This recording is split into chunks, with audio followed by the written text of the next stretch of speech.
If people are opposed to the water charges, they should join the boycott, because there are no penalties for 1 whole year of non-payment, plus 3 months. So the earliest that anybody could have any fine attached to them would be July, say 2016, at which time there'll be a new government in power. And it's our belief that this is a huge advantage to the campaign, because if there's mass non-payment of the bills, a future government will be under huge pressure to abolish it.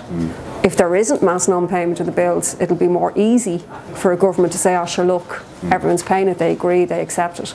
So also financially, if you don't agree with the toxic entity that's Irish Water, which a lot of people don't, well then don't feed it, you know, don't deprive it of the revenue that it needs to survive. And there isn't any penalties for a year, so that's a huge advantage. People can take a risk, tactically decide to boycott. Okay.